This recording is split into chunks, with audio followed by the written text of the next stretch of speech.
Je suis Marine et ici je vous partage l'amour, la maternité et la parentalité sous toutes leurs formes.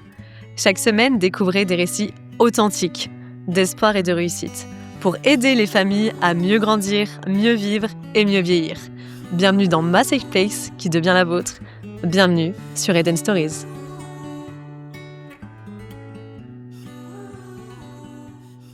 Bonjour Aïcha.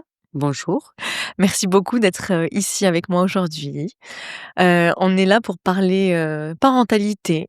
On est là pour parler de Louise, ta fille, et du spectre autistique. C'est comme ça qu'on dit, c'est ça? Exactement.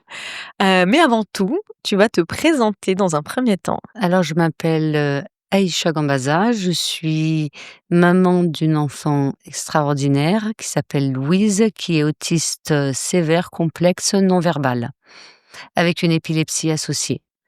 Elle a quel âge Louise aujourd'hui? Elle a 16 ans. 16 ans. OK. Est-ce que toi, dans ta vie, d'adolescente, de jeune femme, tu voulais avoir des enfants? C'était quoi ta vision de la vie? Ma vision de la vie, c'est à 18 ans, je me barre de la maison, je trouve un mec et je fais une équipe de foot, 11 gamins. C'est vrai? Ah ouais, moi c'était ça, trouver quelqu'un et en fin de compte, ça s'est pas passé du tout comme ça. Voilà, je me suis très vite aperçue que les hommes, voilà, c'était un petit peu compliqué, qu'ils avaient peut-être pas envie de faire une équipe de foot avec moi. Donc, alors j'ai dit que j'allais profiter de la vie et quand j'ai voulu faire des enfants, on m'a dit que, ça serait peut-être pas possible pour moi. Pourquoi? Qu'est-ce qu'ils t'ont dit? Alors, au début, on pensait que c'était mes trompes qui étaient bouchées. On m'a sorti, plusieurs diagnostics différents. J'allais voir plusieurs spécialistes et puis un jour, j'étais fatiguée, j'ai dit, «J'aurai pas d'enfant». Voilà, je me suis dit, j'ai accepté psychologiquement. Je suis rentrée voir, mon copain et je lui ai dit: «Bon écoute, on va partir en Ariège, on va aller s'installer, donc il faut savoir une chose, c'est que pas la peine de prendre une grande maison parce qu'il y aura pas d'enfant avec moi». 10 jours après, je tombais enceinte. Le jour où j'ai accepté que j'en aurais pas, voilà. Comme beaucoup de C'est souvent le cas, hein. ouais, c'est voilà. Tu avais quel âge à ce moment-là? 39 ans Ah ouais. Donc là, tu avais fait une croix dessus et puis et voilà. et comme ça, du jour au Mmh. lendemain, 10 jours après. tu l'as senti de suite que Ouais. tu étais enceinte? Ah oui. J'ai dit: «Mais c'est pas possible». J'ai dit: J'étais en vacances, donc on était là, on visitait les maisons, et je l'ai senti parce qu'on était chez une amie qui faisait souvent apéro, tu veux boire? Et je disais: «Ah non, je sais pas, je le sens pas, j'ai pas envie». Et ouais, je vais prendre un thé. C'est comme si mon corps m'avertissait, «Non, tu peux plus Aïcha, c'est fini, c'est».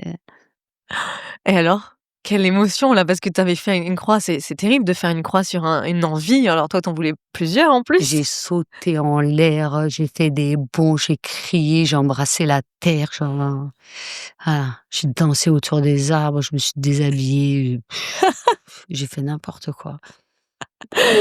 Et alors du coup, comment elle se passe cette grossesse? Non, la grossesse, elle se passe très, très bien. Je suis à Paris, ouais, ça se passe bien. Je travaille, ouais, ça va, Tu es en forme? ouais, tout se passe très bien. Beau bébé, l'accouchement se passe bien, bon un peu long, mais ça il se passe bien et très ouais, je sais pas si on peut dire très, très si moi je l'ai vu très, très vite qu'il y avait un souci, mais je disais: «C'est pas possible». Parce que je travaillais dans l'autisme juste avant d'avoir ma fille. Ah bon? Oui, aussi je commençais à garder des enfants autistes parce que je travaillais dans les écoles et en 2005 quand, la loi est passée, on a demandé aux animateurs, moniteurs de partir en formation, donc volontaire, pour pouvoir accueillir, les enfants en situation de handicap dans les centres de loisirs. Donc la première c'était une sourde muette, je dis: «Je parle pas le langage des signes». Bon, j'ai quand même eu, puis après on m'a mis un autiste, dans les bras. C'était le kiff total et du coup donc j'ai je regardais ma fille, je repensais à cet enfant et à l'époque, il y avait beaucoup, Francis Perrin aussi à la télé, à l'époque où j'étais sur Paris, qui parlait de son fils autiste, qui diffusait des vidéos et il y avait beaucoup de choses, similaires. Je dis: «Mais non, tu» Elle est trop petite, tu te trompes et tu laisses sur le côté et puis à 18 mois, la Ah oui. pédiatre, ouais. Ah très vite, hein, effectivement. Ouais, ouais, très Toi, vite. même avant les 18 mois, tu voyais des Alors similitudes? regardez pas, Elle te regardait pas? regardez pas et à 2 ans après, c'était plus possible de la toucher. Ouais, c'était très compliqué les premières années parce que les enfants, ils dorment pas. Louise, ça fait que 6 mois qu'elle dort, hein, donc pendant 15 ans, on n'a pas dormi, hein. C'est On dort pas pendant 15 ans. Donc nous, le baby blues, on le fait pendant 15 ans. Là, tu sors tout juste, quoi. Voilà, j'en sors tout juste. Donc c'est ce qui il y a une maman, un jour dans une conférence, elle disait: «Je ne savais pas qu'on avait cette capacité à tenir sans dormir». Mmh. On sait pas, on s'en rend je crois que les gens, ils s'en rendent pas compte. Non, parce que déjà le sommeil, on sait à quel point ça peut jouer sur nos nerfs, sur notre Ouais, attitude tout au long de la journée. ouais, Mais quand c'est, pendant, on dit souvent un enfant, allez, à 1 an, on va dire, il fait ses nuits, enfin. ouais. Là, 15 ans, j'ai beaucoup de mal à réaliser, en fait, là, dans quel état tu devais être tous les jours, au quotidien. Ben, c'est ce que je me dis, des fois, j'essaie de me rappeler et je me dis: «Mais comment tu as fait?» Je me rappelle une fois, je crois que ça faisait une semaine, mais j'avais dû dormir, je sais mais tellement peu. Je crois qu'une fois, j'avais dû dormir en 2 jours ou 3 jours, 1 heure et je carburais, ouais, bon, machine à café, Red Bull, tout le monde disait: «C'est pas bien». Je dis: «Ah ouais, mais Ah là, vive le Red Bull». «Ah non, non, non», je dis: c'est la boisson magique, qui permet à beaucoup de mamans de tenir le coup» et après, des fois, c'est juste, on n'a pas le choix. mmh. Ton corps, il te dit: «Non, tu vas rester, réveillé parce que tu as pas le choix». Je crois que c'est typique aux mamans, ça. Ouais, C'est les mamans, on a une force intérieure, quand nos enfants sont malades et qu'on l'est aussi. ouais, C'est pareil, tu sais, je me dis ouais, souvent: «Mais comment je vais faire pour m'en occuper?» Mais en fait, non, tu trouves la ressource au ouais. fond de toi parce que tu es une maman. Je pense qu'il y a de ça aussi, hein. Et à 18 mois, donc un pédiatre te donne le diagnostic? C'est-à-dire, le pédiatre dit: «Je pense qu'il y a un souci», tout ça. Je dis: «Elle est autiste, vous pouvez me le dire». Elle me dit: «Oui, mais il faut d'abord faire des examens». Donc du coup, comme j'étais en Ariège et qu'il y a rien, je prends la voiture, je prends contact avec un médecin à la PMI. Donc pareil, à la PMI, ils la voient, dans la salle de jeu. Alors c'est-à-dire que maintenant dans les PMI, pas dans tous, mais dans beaucoup de PMI, ils ont mis des éducateurs à l'accueil qui observent les enfants avant de voir le médecin. Donc bon, ils ont vu qu'il y avait un problème, ils ont envoyé voir la psychologue et et le diagnostic et voilà. Ça te fait quoi, hein? Tu Alors, ressens quoi? ce que je ressens, c'est, alors au début, je suis un petit peu énervée parce qu'au lieu de me dire: «Elle est autiste», elle me dit: «Elle est pas normale». Donc je prends ma fille et je m'en vais et je pars à la garderie. Donc du coup, elle appelle la directrice et elle lui explique. Elle me dit: «Oui, j'ai été maladroite avec madame Gambaza. Vous pouvez lui expliquer qu'elle peut venir me voir». «Oui, voilà, c'était pas pour vous dire». Je dis: «Mais non, il faut dire les mots, il faut pas dire n'importe quoi aux parents. On n'est pas débiles, on sait nous aussi. Donc il faut dire ce qu'il y a à dire. On dit pas: "Elle est pas normale". Il y a une suspicion de trouble du neurodéveloppement, voilà, c'est tout».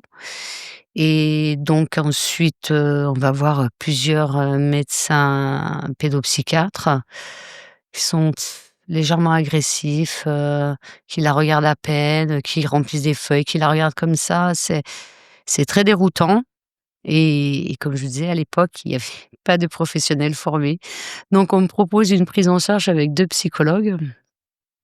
J'ai beaucoup ri parce que j'avais vu plusieurs reportages à la télé, comment se comporter avec des enfants autistes. Et j'ai amené ma fille, donc on me donne cette prise en charge. Elle était dans la salle et elles étaient assises et elles la regardaient comme ça. Et donc ça durait 1 heure. Au bout de 6 mois, j'ai été voir, la responsable. Je dis: «Écoutez, pour aller voir 2 nanas qui observent ma fille, moi je peux très bien la regarder et en plus moi je peux jouer avec elle, lui donner des poupées, pour me dire: "Oh regardez, elle a regardé par la fenêtre". Oh OK, Ah ouais, c'était bah, ça. ouais voilà, pendant 6 mois. Donc on a arrêté et ensuite j'ai trouvé un psychomotricien qui était très bien.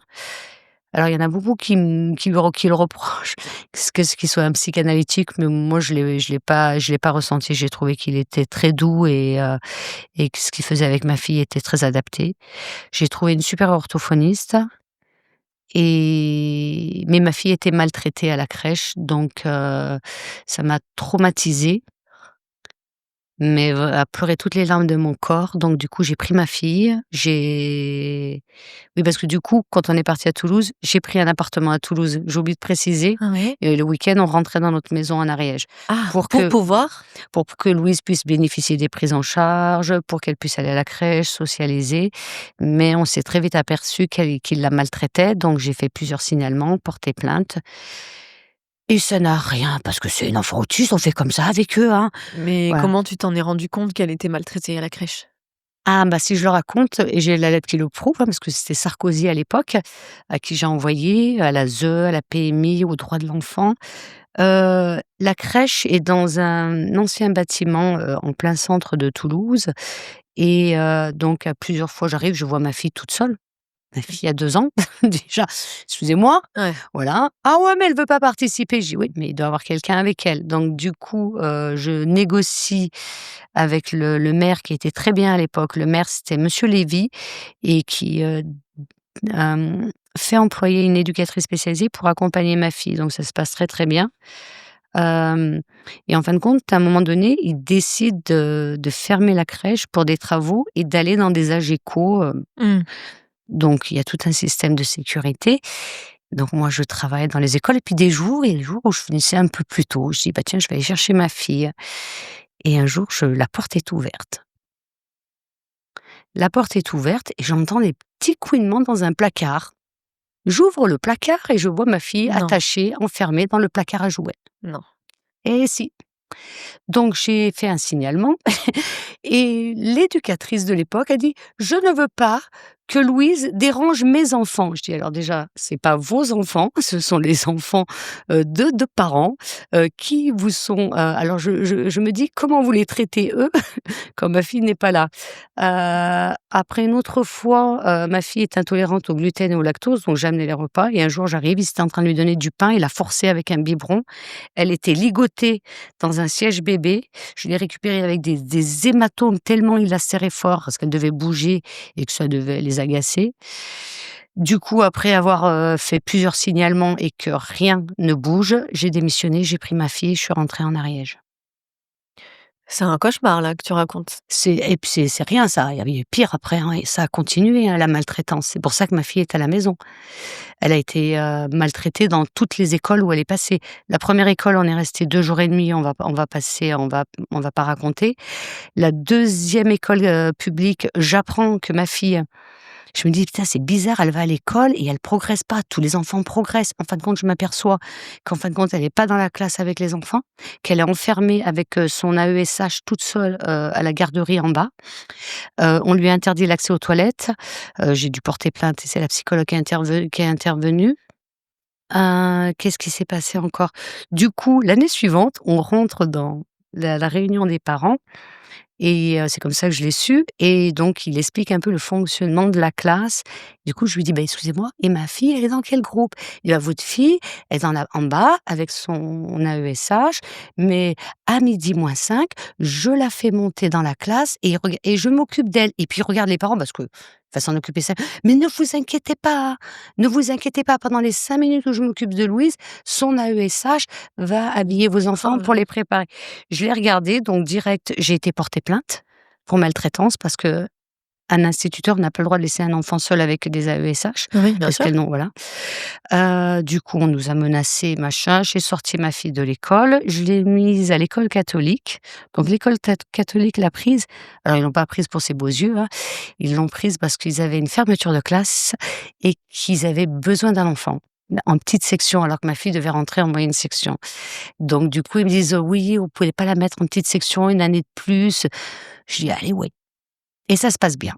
J'ai une super AESH, éducatrice spécialisée. Louise fait des progrès spectaculaires, mais spectaculaires parce qu'elle est là, elle est dans le mimétisme, tout va bien.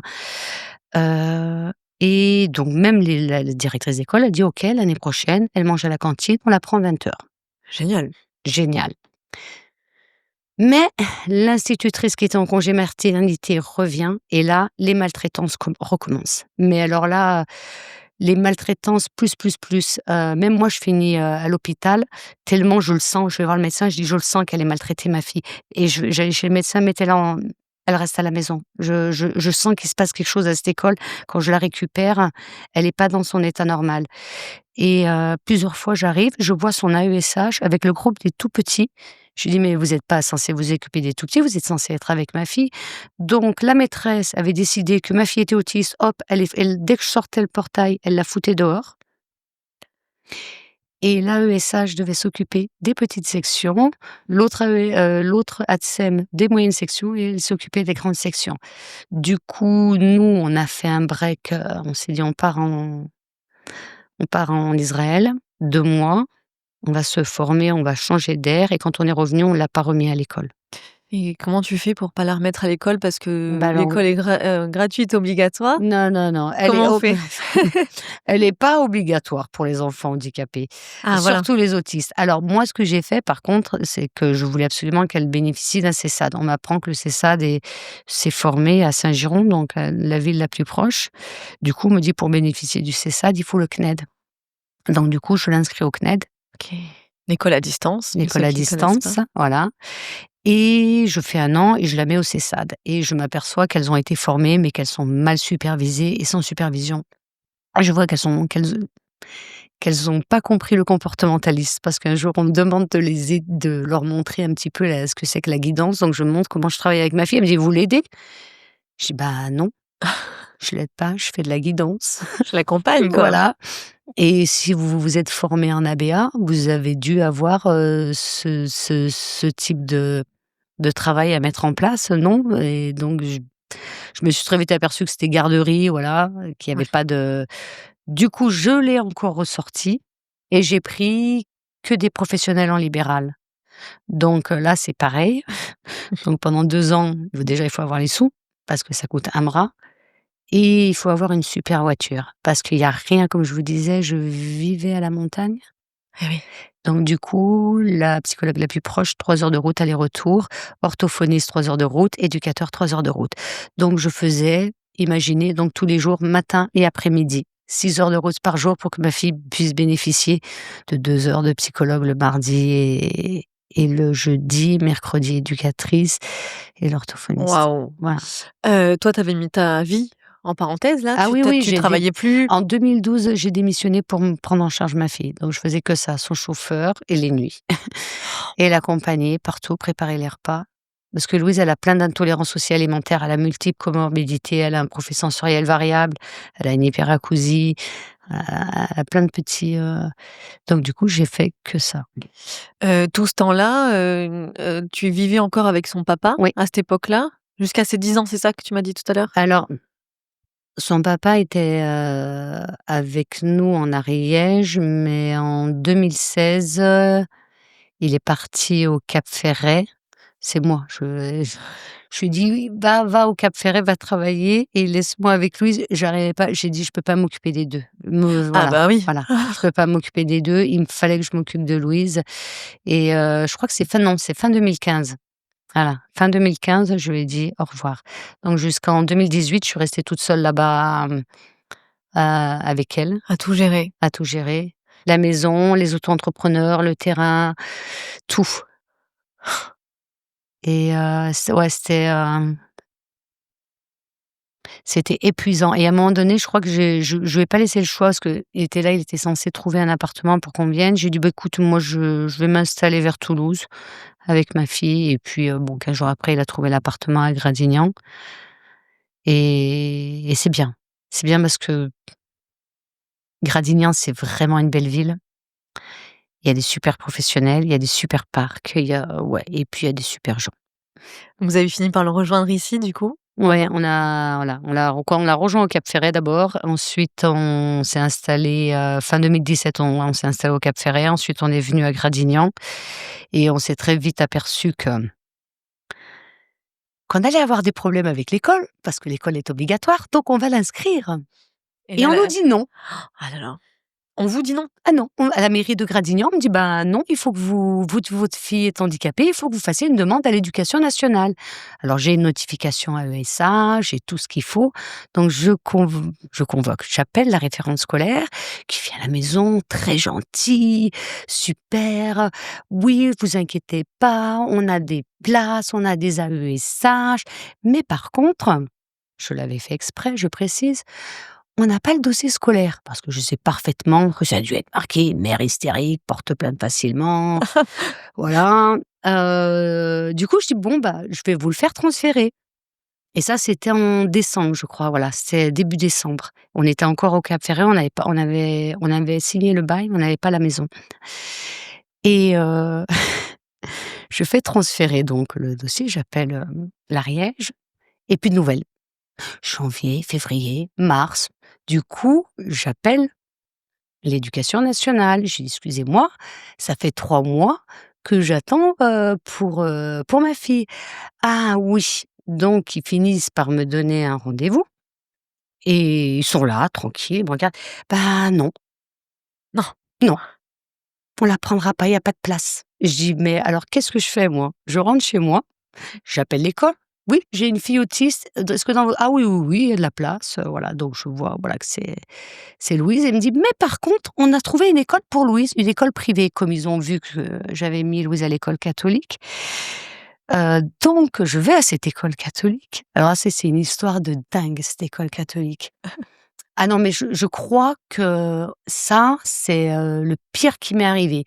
Je suis reçue par une directrice, très gentille, une voix très douce et qui me dit: «Voilà madame Gambassa, on va prendre votre fille. Alors, comme on la prend, ici, il y a pas de tarif, préférentiel si elle vient un jour, 2 jours, donc vous devrez payer à l'année. Donc les 1 800 €, hein, il faudra les payer. Ensuite, il faudra payer tous les mois ceci, cela». OK, donc elle me dit tout ce qu'il faut payer. Je lui dis: «Ouais, ouais, y a pas de souci. Alors par contre, au niveau de son accueil, on est d'accord, hein, ça sera que 45 minutes par semaine». Hein? Non. «Bien sûr. Alors par contre, surtout, vous n'arrivez pas à l'heure où les enfants arrivent. Vous arrivez un quart d'heure après et vous venez la chercher avant la récréation. Naturellement, vous devrez payer son AESH, donc trouver une éducatrice». Alors je dis: «Bon, est-ce que l'éducatrice», j'accepte tout, je veux tellement que ma fille aille à l'école. «Est-ce que ma fille peut prendre le bus puisque vous faites le ramassage scolaire, puisque je le paye? On est d'accord? Est-ce que mon éduc peut prendre le...» «Ah non, non, non, non, non, non, non, non, non, hein, il faudra que vous payiez un taxi ou votre éduc, elle viendra avec sa voiture». Et vous voulez pas que Louise soit mélangée avec les autres enfants? Voilà. Donc du coup, je l'ai regardé, j'ai dit: «Oui, oui, je vais réfléchir» et je suis rentrée, j'ai raconté ça, je dis: «Qu'est-ce que je fais?» J'y retourne avec une caméra parce qu'à l'époque, je faisais beaucoup de trucs comme ça et et j'ai dit: «Ça vaut pas le coup». J'ai dit: J'étais tellement en colère, je me dis: «Putain, mais ça continue, cet acharnement» et je me suis dit: «Arrête, garde ta fille avec toi» et quand, j'étais tellement épuisée, son père, voilà, donc je fais tout ce chemin, puis je suis seule, donc je dis à son père: «Tu prends tes affaires», je crois que je lui dis: «Tu t'en vas» et je me dis: «Comment je vais faire?»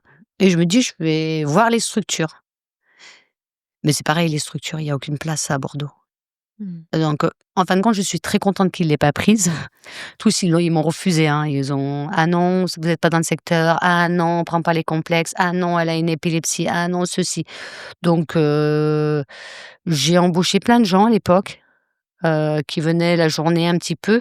J'ai pensé que ça allait la stimuler et en fin de compte, non, ils me l'ont fait régresser parce que, bah, parce qu'il lui parlait pas, il l'amenait en promenade, il faisait un peu de pâte à modeler, ils étaient bienveillants, hein, c'était des super, des jeunes, extraordinaires, mais ils n'étaient pas formés en comportemental et Louise, elle a Mmh. besoin de personnes qui soient formées, qui puissent, échanger et mettre des activités adaptées à son profil. Bien sûr. Du coup, bah, j'ai viré tout le monde et c'est moi qui fais tout maintenant. C'est toi qui fais tout à la maison avec elle, Ouais. tu et en plus tu es toute seule puisque tu as pas de famille ici quoi, Non, pour t'aider. non. Heu, comment tu le vis ça, le fait d'être, constamment dedans, dans le quotidien et qui tu pas d'aide? Tu tu es toute seule quoi? Alors, ce qui s'est passé en 2018, j'ai entendu parler de Workaway. C'est une jeune que j'ai rencontrée à l'IEF, parce que quand j'ai été refusée à l'école, que j'ai mis ces annonces sur Facebook, que je cherchais des amis pour ma fille, on m'a dit: «Viens à l'instruction en famille». Du coup, j'ai fait, quelques mois à l'instruction en famille. Et elle m'a dit: «Ouais, tu devrais faire venir Workaway. C'est des jeunes, ils viennent, tu leur offres l'hébergement, une chambre, à manger, et ils t'aideront avec Louise ou ils feront le ménage». Et OK. du coup, j'ai fait ça pendant de 2018 à 2021-22. Ouais. J'ai arrêté, j'ai repris depuis 1 an. OK. Donc régulièrement, j'ai des étrangers qui viennent, à la maison, des Allemands, des Anglais, là, Super. j'ai une Polonaise qui arrive, du 17 au 27. OK. Voilà. Donc ça fait un peu de vie aussi à la maison, Tout ça à fait fait, ouais. un lien social aussi, peut-être que tu Mmh. peux pas forcément avoir maintenant. Ouais.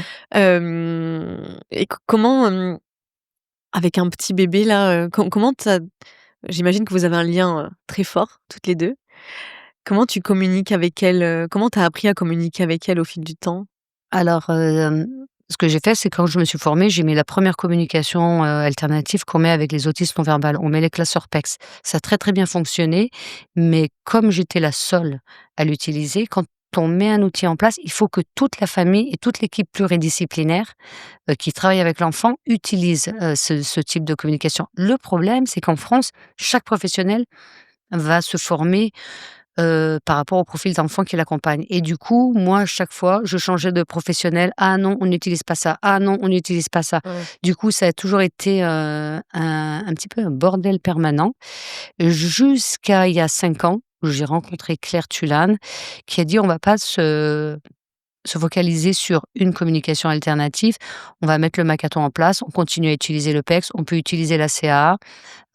Puisque Louise, elle a les capacités, à communiquer autrement avec tous ces outils, elle les maîtrise comme ça. OK. Donc après, elle utilise beaucoup le langage corporel, Ouais. ou les petits cris, mais par contre, je lui dis: «Bah, Louise, non, si tu veux quelque chose, tu parles», et elle va faire l'effort de faire une phrase, mais c'est pas instantané, c'est pas fonctionnel. OK. C'est-à-dire qu'elle va pas venir: «Eh maman, s'il te plaît, tu me donnes une pomme», elle va crier, et moi Ouais. je vais lui dire: «Non», et elle va dire: «Maman, je veux une pomme, s'il te Ah, plaît». elle sait verbaliser, Oui, elle sait verbaliser, mais c'est pas, et là, c'est, comment dirais-je? C'est pas instinctif, c'est pas fonctionnel, il est pas, ouais.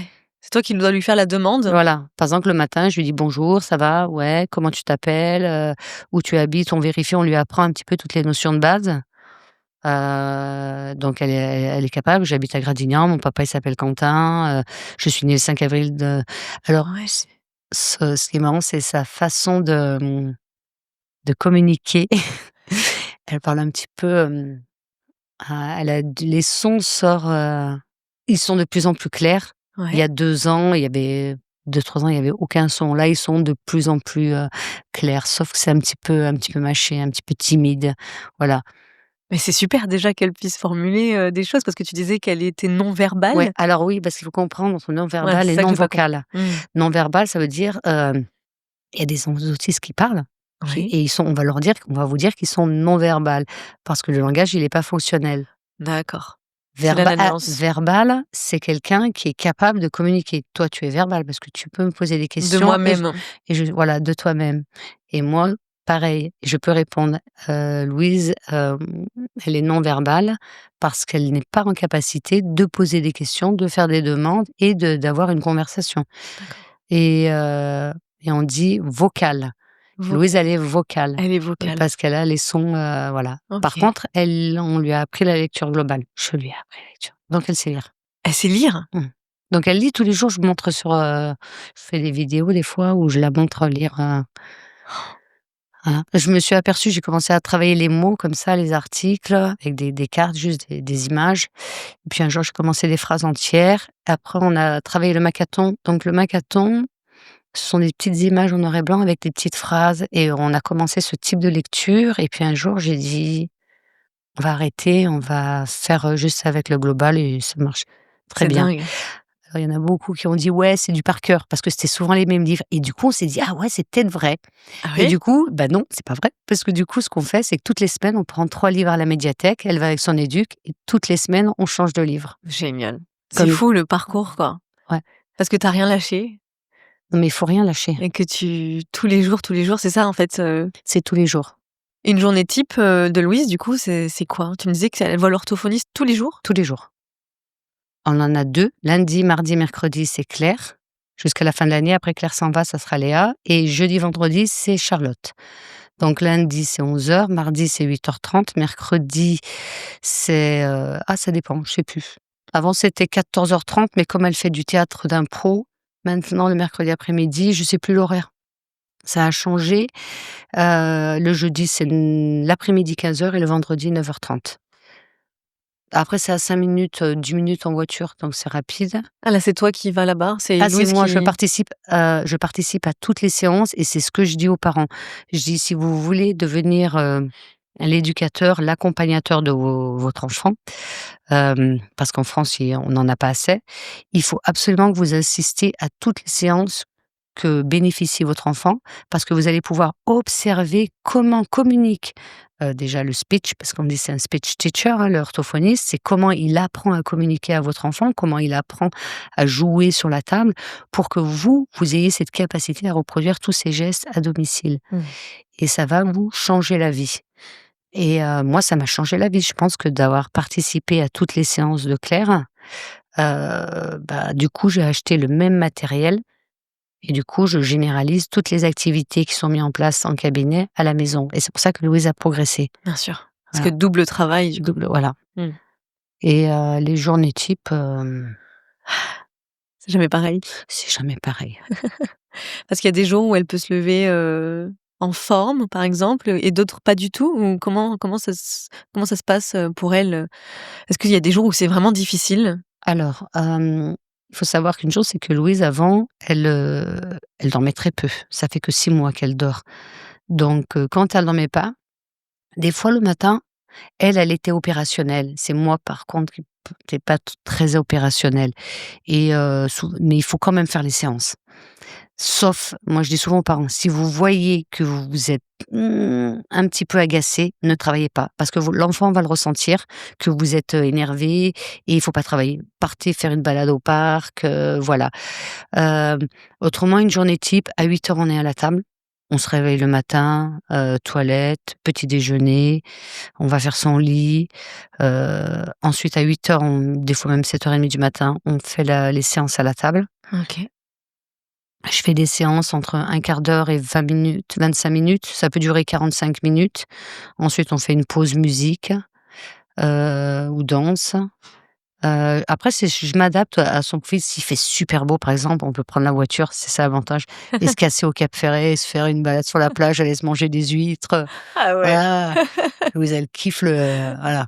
Donc des fois, la dernière fois, je sais plus, une fois, il faisait beau, je disais: «Qu'est-ce qu'on va faire?» Je dis: «Ah, viens, on se casse, je veux dire que ma fille, quand elle arrive au Cap Ferret, elle était au 7e ciel. C'est vrai, en Mmh. même temps, c'est beau, hein? Ouais, ouais, C'est un grand bol d'air frais. ouais, un grand bol d'air frais, l'océan, les huîtres, voilà. Elle en mange des huîtres? Elle adore, C'est Louise, vrai? elle mange tout. OK. Ah. Ah non, non, non, c'est une, là, le vendredi, là, j'en ai pris au poissonnier, elle était toute contente. Louise, elle adore tous les fruits de mer. C'est vrai? Ah ouais, les bigorneaux, les rigolos, Ah tout, bah, les dis donc, crevettes, les c'est rare, hein? gambas. À 16 ans, Ah non, mais c'est depuis qu'elle est petite, hein, ah ça ouais. Elle nage aussi, non? Parce ouais. que j'avais vu, moi je t'ai trouvée sur un reportage et je me suis dit: «Oh là là, elle habite à Bordeaux à côté, il faut absolument que je la rencontre Aïcha». Mais, c'est un des points qui m'avait marqué que Louise nage, va à la piscine depuis longtemps? Depuis 1 an et demi, je pense qu'on a commencé à Ah l'amener à ouais. la piscine et je me rappelle au début, on nageait toujours dans la petite piscine, il y avait une grande piscine et dès qu'on avait le dos tourné, elle sortait de la petite piscine et elle se plongeait dans la grande piscine et ils étaient tous hallucinés, les bêtes nageurs. Je dis: «Oh non, tu as pas le droit, tu as pas le droit». Et ensuite, donc quand on est retourné en Ariège, donc il y a une petite piscine dans un village l'été qui est découverte et donc il y a un côté pour les petits, où il y a pied et les autres côtés pour les grands et Louise naturellement, elle voulait tout le temps aller du côté des grands et le maître nageur disait: «Non, non» et un jour, je fais semblant de pas la regarder parce que moi je sais qu'elle sait nager.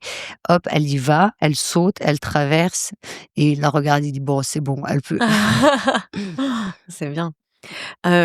Comment tu vis, est-ce que tu t'empêches, de rien? Tu te balades avec ta fille, tu lui fais voir, découvrir le monde. Est-ce que des fois comment on appelle ça? tu vois un regard des gens un peu différent? Est-ce que sur ça, Ouais. il y a des sujets, Alors, il y a toujours des sujets. Par exemple, Louise, elle va quand elle marche normalement, tout le monde la regarde, elle est belle, elle est des beaux voilà. yeux, hein? Mais parfois, d'un coup, elle peut se mettre à crier parce que potentiellement, il y a eu un son d'oiseau qui l'a hystérisé et voilà, qui lui a fait un mal aux oreilles ou le bruit de je ne sais quoi, d'une voiture qui passe ou d'une moto, ou juste parce qu'elle est contente, elle va se mettre à crier, à lever les bras et là, il y a plus personne qui bouge. Tout le monde s'arrête et tout le monde nous regarde. Alors, avant, quand ça se passait, parce qu'avant il y avait beaucoup, beaucoup, beaucoup de cris, moi ce que je fais, c'est jamais je regarde ce qui se passe autour. Je me focalise sur ma fille. Je ne regarde que ma fille. Pourquoi elle crie? Qu'est-ce qui se passe? Est-ce que c'est des cris de joie? Est-ce que c'est des cris de colère? Est-ce qu'il faut que j'intervienne, que j'intervienne pas? Et j'ai une bulle autour de moi qui me protège de tout ce qui se passe au parce que son père à chaque fois il me disait: «Ouais, les gens». Je dis: «Mais moi je les vois pas».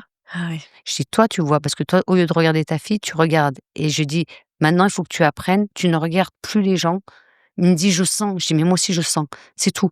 Mais sentir, c'est rien. On regarde et tu concentre-toi sur Louise et tu verras, ça se passera 100 fois mieux. Mmh. Mais c'est un bon conseil ça pour les parents Ouais. qui savent pas trop comment gérer et qui ont peur de sortir justement dehors par rapport à ça. Il faut sortir, il y en a plein, hein et toujours, hein. Là, même moi, là, en tant que présidente d'association, il y a une maman qui a fait, il y a 2 ans, toutes les formations de mon asso. Mmh mh. Ils ont un enfant non scolarisé, qui a des comportements problèmes, mais moi, je trouve que ça va. Hein, je l'ai croisé, je le croise souvent à l'orthophoniste et je lui dis: «Viens, nos cafés parents-enfants, tout ça». Il me dit: «Ouais, mais non, le mien». Je dis: «Mais qu'est-ce que tu crois?» Je dis: «Tous les enfants, ils gueulent, ils crient, ça crie partout, ça jette tout». Et il osait pas et il est venu à au l'avant-dernier café parents et je lui dis: «Bah, tu as vu?» Elle me dit: «Ah ouais, c'est génial». Je dis: «Bah oui, il faut sortir, il faut pas rester enfermé, il faut pas rester seul». Mmh.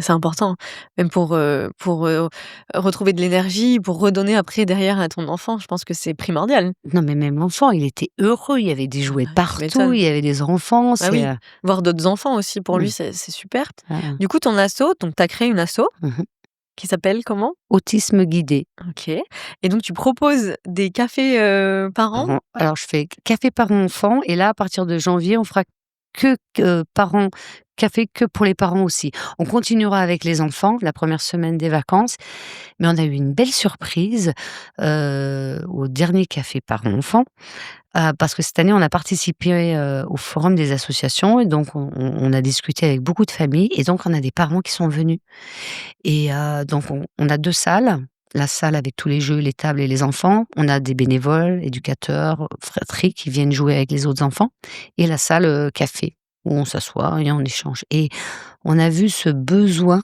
de parents. Mmh. Mon Dieu, comme ils avaient, quand c'était fini, voilà, ils avaient on a vu cette difficulté, ouais, c'est fini, c'est quand le prochain? Et j'ai dit: On en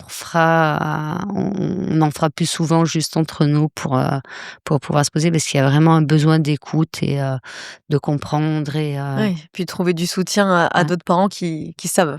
ouais et puis c'était bien, non, parce qu'il y a eu tous les parents qui sont venus discuter avec, ces nouveaux, ces nouvelles personnes qui sont venues et c'était sympa, ouais. Donc ça, Génial. c'est un des objectifs qu'on va garder, hein, de continuer à socialiser avec d'autres parents, mais l'association, elle avait été créée pour former.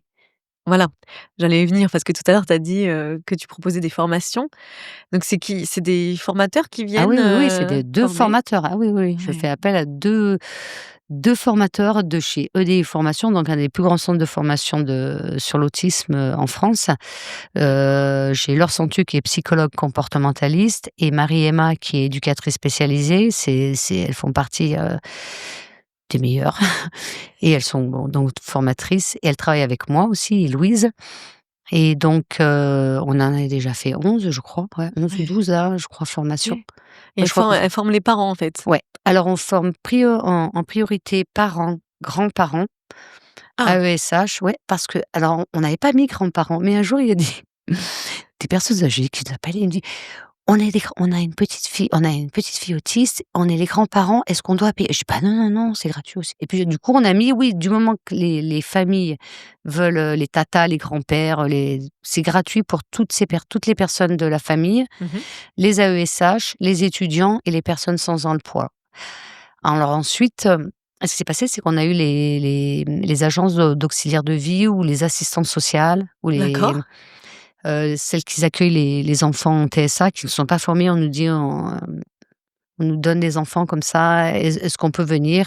Et du coup, les travailleurs sociaux et les professionnels de santé, ils font juste une participation à 20 € Oh, pour ça la va. journée. Ouais, ouais. Heu Ouais, ouais.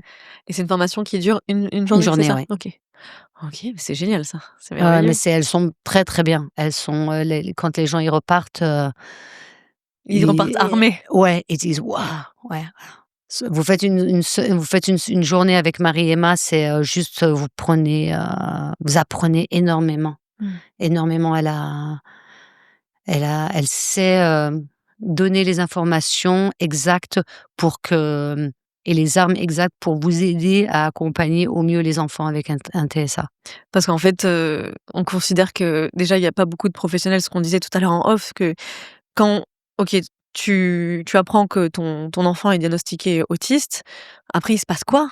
Tu vois, tu cherches des infos à droite à gauche. Toi, tu cherchais des reportages, Voilà, des films et cetera. Tu as rien trouvé en France non. et donc tu cherches, voilà, des clés pour, réussir à l'éduquer, correctement, à lui donner une éducation et se débrouiller, se dépatouiller. Mais en fait, tu trouves pas grand-chose, quoi.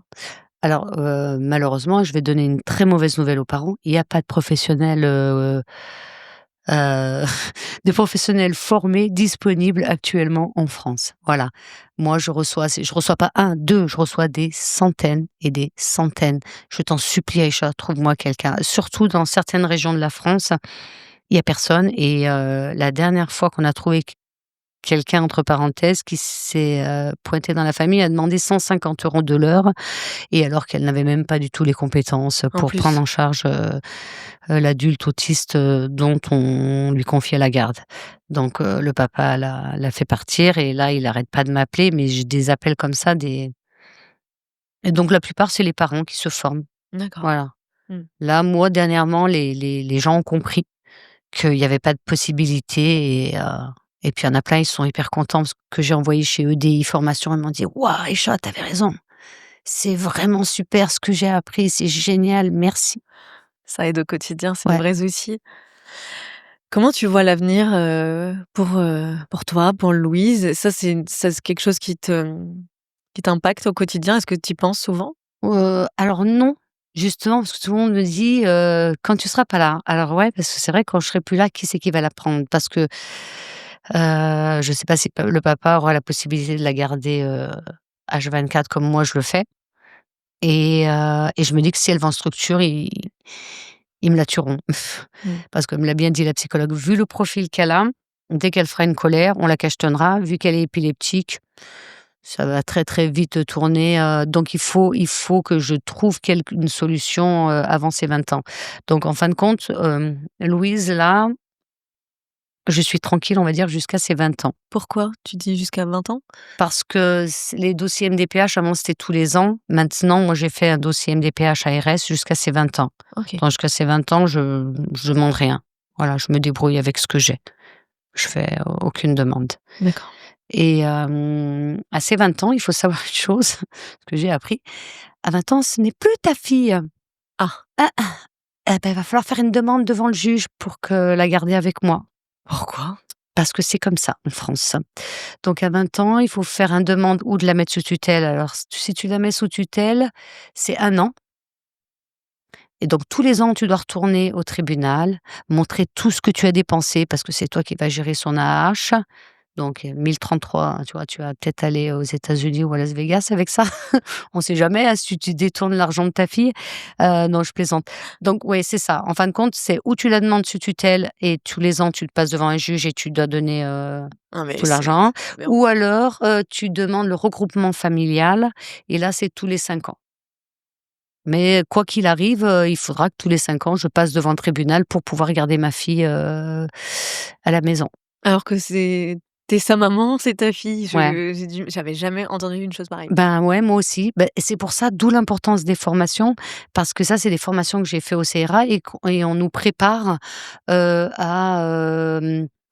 futur. Donc tout D'accord. ce qui se fait, pour les parents qui regarderont ce podcast. N'oubliez pas que le Centre ressources autistiques d'Aquitaine et dans toutes les régions font des formations gratuites. L'Aquitaine, c'est grand. Donc, si vous habitez à l'autre bout de l'Aquitaine et vous devez venir à Bordeaux, il n'y a pas de problème. Ils vous payent les frais d'essence, ils vous payent l'hôtel et vous payent le restaurant. Tout est pris en charge. Ça, c'est bien. Voilà, donc ça, il faut le savoir, parce que la dernière formation que j'ai faite, il y avait des gens qui venaient de l'autre bout de la montagne. J'ai dit, mais non, on était à l'hôtel et tout est pris en charge. C'est incroyable. Vous venez, oui, c'est. Donc, il y a des gens qui disent, ouais, il n'y a rien, il y a plein de choses. Mais si on n'est pas dans les associations, on ne Mais sait oui, pas. bien sûr. Ouais. Il y a plein de formations gratuites, il y a plein de bénévoles qui viennent aussi vous soulager, mais il faut aller vers les associations. Donc, grâce à la dernière formation que j'ai faite sur les programmes adultes pour TSA, qu'est-ce qui se passait après? C'est là qu'on m'a expliqué que donc on m'a donné tous les papiers déjà pour préparer le projet adulte Louise. Il faut savoir que la majorité MDPH, c'est 20 ans. Ok. Voilà. Par contre, un enfant autiste qui est autonome, à 16 ans, comme n'importe quel enfant, il peut demander à être émancipé. Ok. Voilà. Voyons. Ouais. J'avais pas du tout connaissance de ça. C'est Voilà. Donc, assez dingue. Ça paraît dingue, en fait. Ouais, donc à 20 ans, vous demandez le regroupement familial ou d'être le tuteur. Hmm. Donc, nous, on demandera regroupement familial pour pouvoir la garder. À la maison. Voilà, mais après, ce qui est quand même hallucinant, c'est que ça sert à quoi? Il y a pas de structure. C'est Il y ça, a en fait. il y a pas de structure. Hier, il y a eu un reportage qui est passé justement sur Armada. En France, les adultes handicapés, ils sont envoyés en Belgique parce qu'il y a pas de structure pour les accueillir. À 20 ans, les parents, ils veulent le garder, on leur met des procédures, on dépense de l'argent dans des palais où les juges doivent constamment vérifier avec les greffiers, plein de choses, alors qu'il serait beaucoup plus simple de laisser les parents gérer, mais non. Bien sûr. Bah, On non, s'en mais il occupe faut à la maison. non, il faut nous surveiller, on sait jamais si on fait des bêtises avec les 1 000 € qu'on va donner à nos enfants. T'as trouvé de la place pour ta vie de femme? Ouais. Comment t'as fait ça? T'as un amoureux aujourd'hui, tu m'as dit? Je suis une dragueuse. Non, mais j'ai toujours eu des amoureux. Je sais pas. Ouais, mais c'est bien, c'est important de trouver de la place pour ça. J'ai toujours été un petit peu. Moi, je drague. J'ai pas été. Je suis souvent sortie seule et j'ai mes copines, ils me disaient, ce que ça fait ce week-end? Je dis, ouais, je fais ça, ça. Et je disais, t'es avec qui? Bah, seule. Ah ouais, tu sors seule? Bah, je dis, ouais, moi, je suis emmerdée par personne. Je pars à l'heure que je veux, je rentre à l'heure que je veux, je rencontre des gens, je discute. C'est je crois, les meilleures soirées, c'est quand je suis sortie seule. Ouais. C'est bien de savoir le faire. Ouais, mais je crois que C'est j'ai pas tout. évident. Non, mais moi, j'ai toujours fait. Je crois qu'à 18 ans, quand je suis partie, j'étais seule, donc Ouais. Ouais, moi, j'ai t'es pas eu habituée. le choix, j'avais pas de copine. Ouais. Donc pour moi, c'est la normalité de sortir C'est seule. ça. Sortir en groupe, pour moi, c'est trop. OK. Voilà. Ouais, c'est intéressant. Bah, ouais, moi, sortir en groupe, là, les trucs, voilà. Organiser tout ça, Ah non, ça me prend la tête. Elle a mal au ventre, elle boit pas ci, elle veut pas ça. Tu sors seule, tu fais ce tu que pas tu veux. embêté. Ah ouais. Louise, elle le connaît, ton amoureux? Bien sûr, ils s'entendent super bien. Direct. J'ai su que direct, c'était bien, donc je me suis dit 2 mois après, je lui ai présenté. Il a passé le week-end avec nous et il gère, il l'adore et ça se passe bien, ouais. Il a des enfants, lui? Ouais, 2. Ah oui. Ils l'ont Déjà, il avait, rencontré, ouais, voilà. Ah ouais, elle a Ouais. rencontré les enfants aussi? Ouais, on a fait repas à la maison, tout ça. Génial. Comment tu me disais tout à l'heure que, par exemple, quand il y a des gens qui sont venus chez toi pour, un reportage, tu prépares Louise en amont quand il y a quelqu'un qui vient à la maison qu'elle ne connaît pas? Comment tu peux donner un peu des tips pour les parents qui sont embêtés avec ça? Alors, les photos, donc tout le monde m'envoie une photo. Par exemple, pour France 2, Réservoir Prod, ils ont envoyé la photo de la réalisatrice, de la personne qui ferait la captation et celui qui ferait la prise de son. Donc du coup, j'ai imprimé et pendant 3 jours, je lui montrais, il y avait le planning, tu vois? Dans 3 jours, ils arrivent, ils vont rester à la maison pendant 3 jours, ils vont filmer, voilà, je lui explique bien, je lui dis: «Voilà, elle, c'est Claire, lui, c'est Stéphane et voilà, regarde, tu vu?» Je lui mets les prénoms. Elle Ils a une sont mémoire, gentils, voilà. visuelle aussi, Ouais, du ouais. coup? Oui, elle a, J'imagine. comme beaucoup d'autistes, ils ont une mémoire visuelle, donc Donc à chaque fois qu'il y a une personne nouvelle, si j'ai pas de photo, je mets une photo générique, je mets un pictogramme personne. Donc si c'est où je vais écrire, ou carrément en noir et blanc, je fais un petit bonhomme. C'est une femme avec des cheveux et je mets le prénom. Voilà. OK. Aujourd'hui, il va y avoir Virginie qui va arriver. Est-ce qu'elle arrive à te faire passer des émotions? Est-ce que Louise, arrive à te dire qu'elle t'aime, enfin te donner tu vois, des émotions Elle le dit, elle a à dû sa le dire 2 façon? fois. Si, si, si, elle le dit: Elle te «Je l'a dit? t'aime». Ouais, C'est ouais. vrai? J'ai dit: «Tu m'aimes?» Elle m'a dit: «Beh oui, je t'aime». Oh, Et je crois qu'en plus, un jour, j'étais en train de filmer et essayer dans une vidéo et j'étais là, mais complètement hystérique, mais je la regarde, je lui dis: «Ça va et tout?» Je lui dis: «Tu sais que je t'aime, hein?» Et elle m'a regardée, elle me dit: «Ah moi aussi je t'aime». oh, Et j'étais en direct, j'étais complètement c'est l'Amérique. beau. C'est important d'avoir des moments aussi comme ça, qu'elle Ah, soit, capable de te le dire mais le pire, je crois que le truc où j'ai explosé, alors c'est dur parce qu'on est en train de travailler à la table, on est en live, je crois, en direct. Et je lui dis donc tous les matins, comme je t'ai dit, on a, imposé un petit rituel, c'est on communique 5 minutes.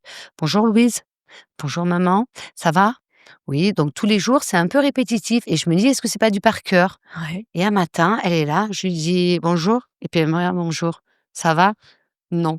Mais moi, je suis trop contente, elle m'a dit: «Non». Bah oui, ça change de Ouais. discours, quoi.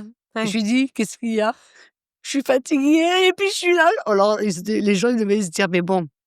Moi, je pense que les parents d'enfants autistes ou ils devaient, moi je suis là: «Ouais!» Elle a dit non! Elle m'a dit: «Non, elle est fatiguée!»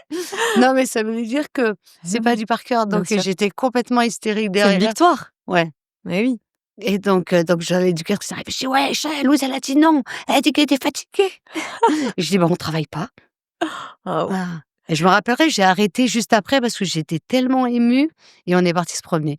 Ouais, prendre Ah. l'air un peu Ouais, là, ouais, parce que relâcher. c'était génial ce moment-là. La moindre petite, victoire Ah, c'est un c'est grandiose. Ouais. Après Louise, elle progresse, énormément parce que moi, j'ai la chance, comme je dis, d'avoir Marie-Emma, une super éducatrice spécialisée, qui se forme continuellement. Voilà, je veux dire là, depuis que je l'ai, elle a fait je sais pas combien de formations et là, elle a refait d'autres formations. Donc aujourd'hui, la semaine dernière, elle est arrivée avec plein de nouvelles informations. Ah ouais, Elle m'a dit: «On va faire ça, ça, ça». Je dis: «OK, j'achète, tac, tac, tac, poussette, tac, boum, boum». ouais, Voilà. ça bouge, Ouais et c'est bien. il y a plein de choses qu'on essaie et c'est intéressant. Il faut se former tout le temps. Mmh. Même là, moi, je me suis formée en septembre, je me suis formée quand la dernière? Au mois de mai, je crois. Mai, septembre et là, j'ai envie.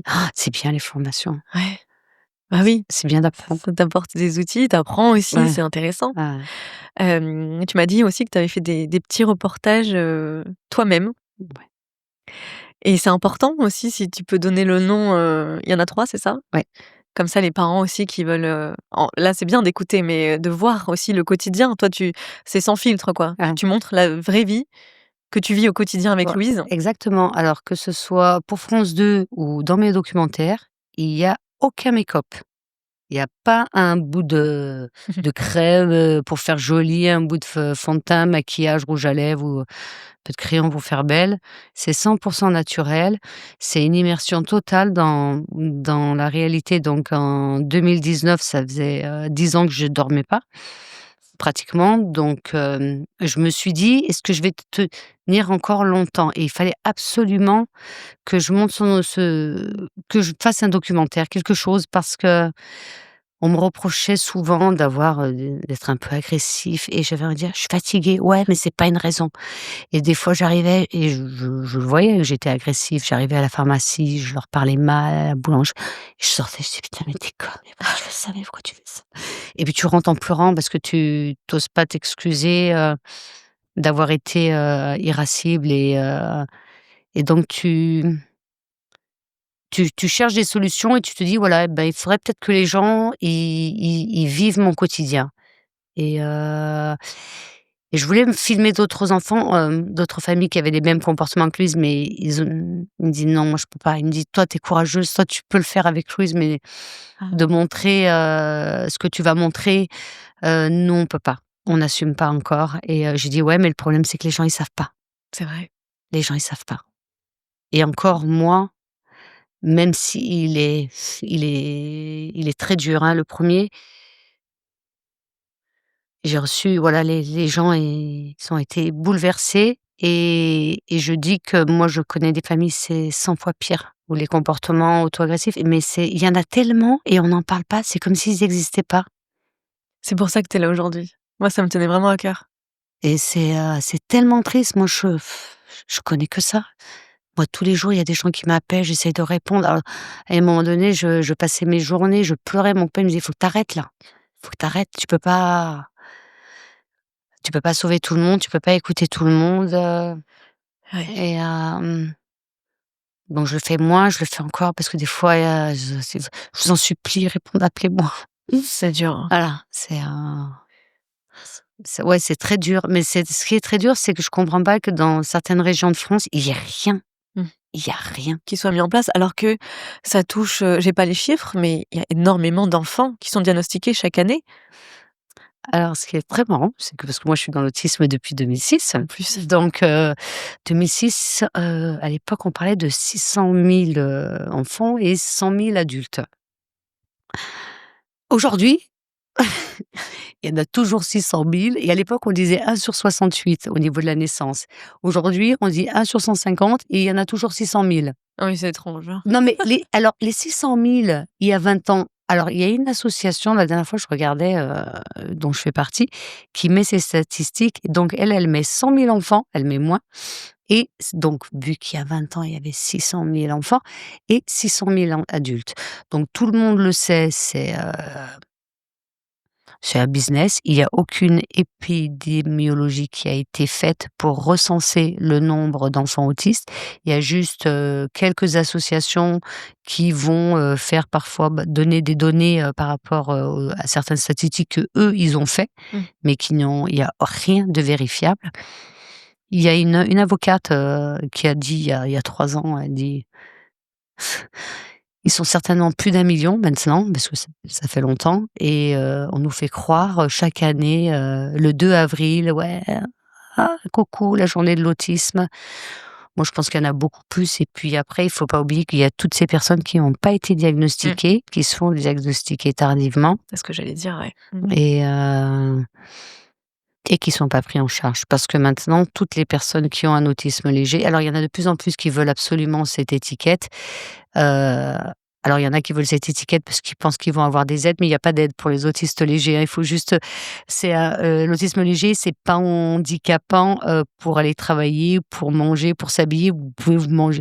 Voilà, c'est, du moment que vous savez lire, écrire et aller vous êtes capable Ouais. de prendre le métro, on va pas vous donner une AAH et donc il y en a beaucoup qui comprennent pas parce qu'ils veulent, rester enfermés, ils veulent avoir un suivi psychologique, mais vous pouvez avoir des suivis psychologiques, vous pouvez, faire tout ça, mais c'est juste, de trouver les bonnes personnes et la bonne association pour vous accompagner dans vos démarches et après il y a une chose importante, c'est qu'il y a une plateforme qui s'appelle Info Service Autisme et ils sont ouverts 6 jours sur 7. Il y a un numéro de téléphone. Alors avant, ils étaient ouverts le samedi, je ne sais pas si maintenant c'est toujours d'actualité, mais eux, ils recensent, les associations, les professionnels et surtout, ils aident les personnes qui sont un petit peu excentrées dans certaines régions de France et qui ont des difficultés à avoir un diagnostic. Eux, ils peuvent vous accompagner et trouver, les professionnels les plus proches de chez vous. Ah, c'est Voilà. formidable Alors ça. des fois, ça peut être 3 heures de route, mais Oui, voilà, mais parce bon, que c'est voilà, le plus près. c'est le plus près, Ouais, voilà. toi tu l'as fait, Voilà, moi je l'ai au fait, début. voilà, Ouais. c'est ce que je disais. Moi, la première association, c'était 3 heures de route. C'est dingue, hein. Voilà. Parce que par contre et il y en a, ils me disent: «Ah, c'est à 1 heure» et je dis: «Bah oui, mais» Oui, mais bon, faut le faire. Je pense que pour accompagner son enfant, de toute façon, il faut se donner les moyens, Ouais, voilà, parce que personne d'autre va le faire à ta place, quoi. non. Est-ce que tu as donné plein de tips et de conseils, merci pour ça. Est-ce que tu aurais un dernier conseil à donner à des parents qui viennent d'avoir un diagnostic, là, et qui sont complètement paumés et qui se disent que la vie sera plus jamais la même et Ah comment vivre non. avec ça? Alors, il y a une chose qu'il faut savoir, c'est que l'analyse du comportement appliqué, c'est la science qui est recommandée par la Haute Autorité de Santé et si elle est mise en place intensivement dès le diagnostic, vous avez toutes les chances que votre enfant progresse. Voilà. il faut vraiment y croire. Si vous y croyez pas, ça ne marchera pas. Il faut y croire, il faut se former, trouver les professionnels pour vous superviser. Et autre chose, l'école, c'est hyper important. Donc, si vous avez la possibilité de mettre votre enfant à l'école et dans les clubs sportifs, faites-le. Ouais, les loisirs aussi. Les loisirs, c'est hyper important. Ouais. Merci infiniment, Aïcha, pour tout ça. J'ai appris plein de choses et je suis convaincue que les gens qui vont écouter apprendront beaucoup. Et j'espère que ça ouvrira des portes et que, en tout cas, ça fera du bien et que voilà, beaucoup de gens se reconnaîtront dans ta vie et dans ton parcours de vie et que ça leur fera du bien et que ça leur donnera beaucoup d'espoir. J'espère. Merci beaucoup. De rien.